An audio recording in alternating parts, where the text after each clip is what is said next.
The presentation is going to focus on new definitions of disease states of osteoarthritis, pathways to osteoarthritis, the definition of a biomarker, the biped's categorization of biomarkers, applications, and also 4 specific clinical insights that have recently provided by some basic science research in biomarkers of osteoarthritis, including how they might be used to identify early disease, how they might identify genetic susceptibility, loci for osteoarthritis, data that we've just submitted for publication on new insights related to the fact that knees can repair themselves much better than hips, and I'll explain that. And also a new paper we published recently in PNAS showing that inflammasome activation and innate immunity are key contributors to the pathophysiology of osteoarthritis. This is the new disease paradigm, I think, which is catching on in osteoarthritis. Shown here, actually, is that you have 4 stages of the disease. You have a molecular stage, a pre-radiographic stage, a radiographic or X-ray stage, and then a joint replacement or so-called joint death stage. And this particular paradigm is very much in keeping with paradigms in other disease states, chronic disease states such as osteoporosis, cardiovascular disease, including hypertension and atherosclerosis that lead to stroke and heart attack. In these other chronic diseases, it's long been recognized that there is a prolonged period of silent disease characterized by specific risk factors, and that to completely focus on the end stage only is counterproductive. That it's important to understand what the primary factors are leading up to the end stage disease. And so with this information and this kind of an approach to osteoarthritis, we can suddenly start thinking about it in terms of a more holistic approach, as opposed to the traditional classic characterization of osteoarthritis, which is it's a disease characterized by an X-ray change. It's actually a 20-year disease process leading up to an X-ray change. And I think based upon what you heard this morning from Dr. Smolin about rheumatoid arthritis, the earlier we think about the disease and the earlier we can interact and treat the disease, the more likely we could possibly prevent that. So that is sort of the new structure which I think people are really beginning to adopt. And it's really changing the way people think about it. This is one of my favorite cartoons, and it shows that osteoarthritis is really a massive disease problem. We approach it through many different approaches, epidemiology, biomechanical approaches, and biomarkers are really one of many approaches that one could take. But together these are beginning to give us more of a clear indication of what that elephant is beginning to look like. This is the traditional and evolving understanding of osteoarthritis as a disease. You have a number of predisposing factors, age, genetics, systemic factors like obesity, predisposing to osteoarthritis, and then you have some extrinsic factors that increase the predisposition to disease, like injury, overload, instability, together leading to biochemical pathways that turn on the disease process, and then in combination with psychosocial factors, socioeconomic factors, you have these pain responses, disability and distress. And pain can actually, even now we're finding through genetic and cytokine analyses, can relate back to these biochemical pathways. Biomarkers, as defined here, are characteristics that are measured as indicators of a biological process. And with the evolving understanding of osteoarthritis, we now know that not only can biomarkers be indicators of the disease, they may actually be some of the mediators of the disease. Another thing I just wanted to share with this audience, some of this might already be known to you, but if not, I think it's a very interesting and useful construct across many diseases. It evolved out of studies on osteoarthritis and was published in 2006 in Osteoarthritis and Cartilage. And it is a way of categorizing biomarkers into these 6 categories. And they're standing for burden of disease, investigative, prognostic, efficacy of intervention, diagnostic, and safety. And when you start to think about it, almost any biomarker of disease could fit into one of these categories. And it's easily remembered by this nomogram here of bipeds. With the new FDA interest in biomarkers and their ability to help drug development, there has been a new definition called qualification of biomarkers, which refers to actually looking at a biomarker in a specific context. Like if you're interested in a biomarker of pain, you do a study within the context of pain, or a study, if you're interested in cartilage loss and structure, in the context of cartilage loss. And then you can qualify a specific biomarker for a specific endpoint.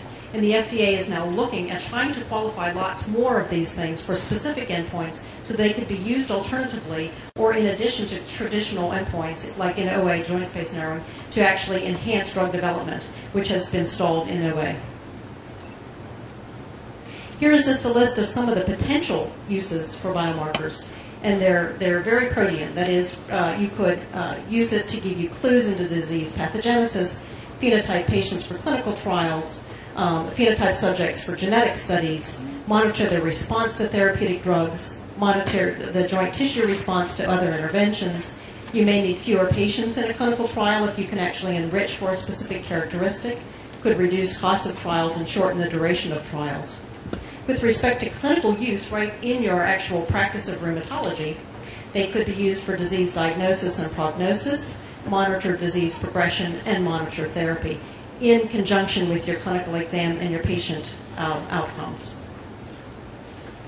Getting back to this original paradigm, when you consider the fact that these early stages are where the treatment opportunity lies, and these end stages are much less amenable to therapy, we know that two of the types of biomarkers that are of greatest importance would be to develop those that would allow early intervention to prevent or slow joint destruction, and to identify rapidly progressing patients to target more aggressively for therapy. And so that's what we've been working on.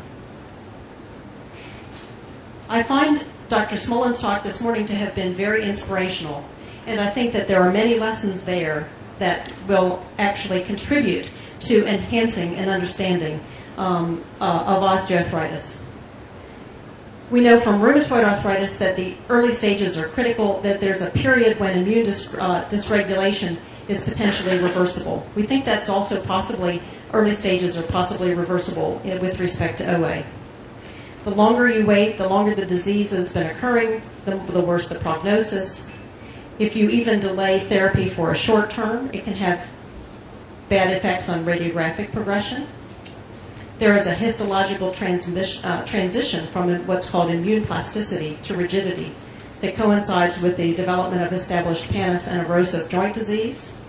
There is a relationship between inflammation and subsequent damage. And so there has been an evolving notion that there's a window of opportunity in early rheumatoid arthritis where therapies may actually have fundamental effects on altering the disease prognosis and course. We think that's also going to be true for osteoarthritis now that it's recognized that you really do have these molecular and early stages. So consequently, there were revised criteria for rheumatoid arthritis, specifically emphasizing the ability to diagnose it much earlier. So with respect to biomarkers and early diagnosis of osteoarthritis, the first of the four things that I wanted to share with you, there is now an evolving amount of information related to the fact that you can use biomarkers to identify osteoarthritis early. And those are summarized here. Just very briefly, there's a study by Ling that shows that 10 years before radiographic osteoarthritis, there are already alterations in a variety of molecules. Serum cartilage oligomeric matrix protein and hyaluronan predict incident joint space narrowing on average 6 to 7 years later, and I'll show you that. There are several studies that show that serum comp predicts development of radiographic hip OA a number of years later, between 6 and 8 years later. And comp also has been shown to be increased in people who have no radiographic signs of hip OA, but with symptoms and signs of hip abnormality. So all these suggest that really you can see molecular abnormalities that are showing up in the serum that are reflecting a metabolic derangement in the joint before the X-ray changes. So this is just showing the actual data from one of those studies by Yvonne Golightly and Joanne Jordan at UNC. When one looks at osteophyte or joint space narrowing, on average, 7 years after these samples were taken, elevated serum comp predicts incident osteophytes, and elevated serum comp and HA predict incident joint space narrowing. In the past, one of the most common ways of categorizing osteoarthritis has been to use the Kellgren-Lawrence score, which combines osteophytes and joint space narrowing in a non-evidence-based approach. And as you can see, these do not really predict very robustly incident Kellgren-Lawrence grade, and we think it's because osteophytes and joint space narrowing are more appropriately looked at separately because they are separate disease processes that just happen to be interrelated.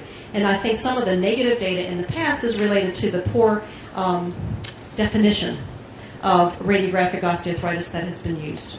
And this is evidenced right here. In work that I did with Alex Chen, who is here, and my wonderful friend and colleague, we showed that there's high heritability for 4 cartilage extracellular matrix biomarkers measured in the serum. We found high heritability for a collagen 2 synthesis marker, P2AMP, for hyaluronan, which is reflecting joint inflammation in osteophytes, for COMP, and for C2C, both of which reflect cartilage degradation. These led to a linkage study in a large family and showed a number of these biomarkers that are reflecting joint metabolism can actually link to specific areas within the genome. And I refer you to the primary paper, and what was really exciting about this was that many of the linkages overlap with prior reported loci that had been identified through radiographic OA phenotyping. So there were new loci and some that looked to be overlapping, ones that developed out of other ways of identifying and characterizing patients. The third of the 4 things I wanted to tell you about is work that we have just submitted and just shown here a tiny bit of it. We've developed some tools to measure deamidated COMP. COMP, again, is an extracellular matrix protein of cartilage. With aging, it undergoes deamidation, just as any protein undergoes deamidation. And if it's resident for a long enough time in a particular tissue, it will acquire changes. These happen non-enzymatically, and what happens is asparagines convert to aspartates spontaneously, and glutamines convert to glutamates. So we found one epitope and identified by mass spec that you do get this particular change in cartilage.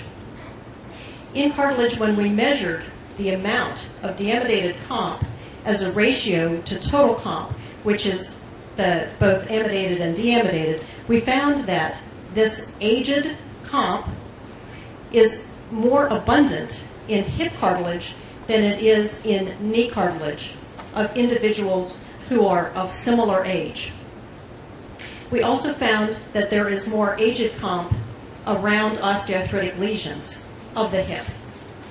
What this suggests, and there's other data that I don't have time to show you, taking all of it together suggests that the hip cartilage undergoes degradation without much repair.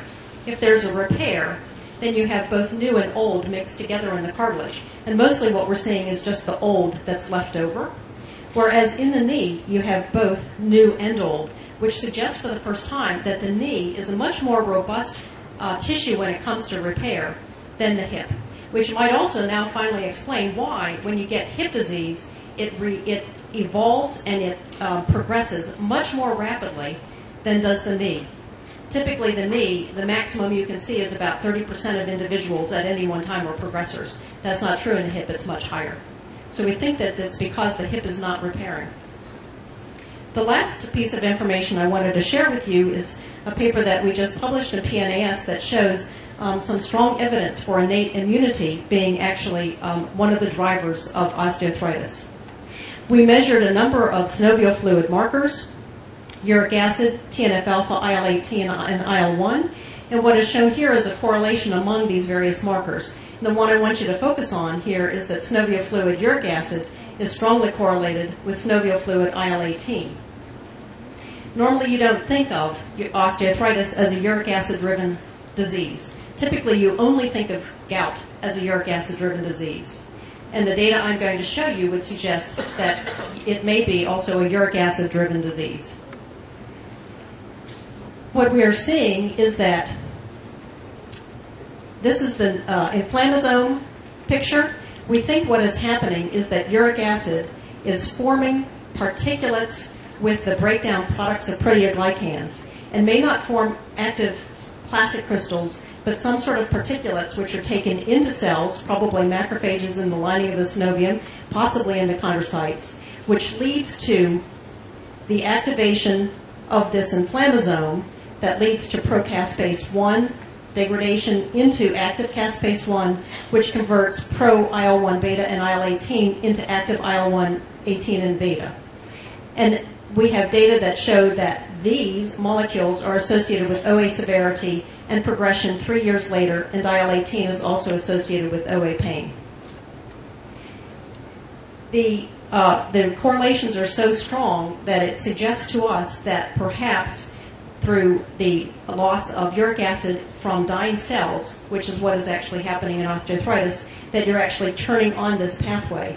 And it's very hard to otherwise get this particular profile of molecules in a joint without inflammasome activation. So even though it seems like we've evolved from a long way from thinking of osteoarthritis as a non-inflammatory disease years ago to accepting it's an inflammatory disease, episodic inflammatory disease, to now it's a disease of innate immunity, which is a disease of episodic inflammation. So taking that, we may be able to unify many ideas about the pathogenesis of OA. So in summary, I just wanted to say that just as for rheumatoid arthritis, early diagnosis and treatment of osteoarthritis is critical for eventual remission or cure. Biomarkers have been identified that diagnose osteoarthritis during the molecular and pre-radiographic stages, but we need a lot more. This is just the tip of the iceberg. Biomarkers have been identified that predict disease progression. They can provide unique insights into the disease pathogenesis, as I've just showed you, and potential targets for drug development with applications in genetic studies and natural history studies. In future, we think that osteoarthritis biomarkers may provide more sensitive outcome measures for clinical trials and help to overcome the current barriers to disease-modifying drug development for this disease. I want to acknowledge my colleagues, especially Alex Chen, for the work we've done together over 4 years in the lab and would like to continue together, and the various colleagues who performed these studies with me. And thank you for your attention.